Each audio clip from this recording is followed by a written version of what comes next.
tövsiyə olunur və söylədim sizə, bağışlayaq. 2. Müəyyən zikirləri var o gecənin.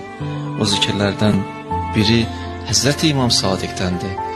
Elə ki, Fitr bayramının gecəsi, yəni gecədən sonra gəlir Fitr bayramı gecəsi, şam namazından sonra, xiftən namazından sonra, sübh namazından sonra, bayram namazından sonra bu zikirləri söyləyin. Allahu Ekber, Allahu Ekber, La ilahe illallah, Allahu Ekber, Allahu Ekber, ve lillahil hamd.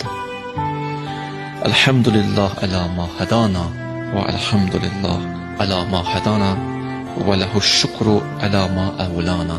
Elhamdülillah ma hadana bir dəfə. Bu zikri söyləmək çox tövsiyə olunub. Və bu gecəni oyaq qalmaq, yəni o gecə ki bayram gecəsi olacaq, ondan söhbət gedir. Bu gecə deyərkən onu nəzərdə tuturdum. O gecəni oyaq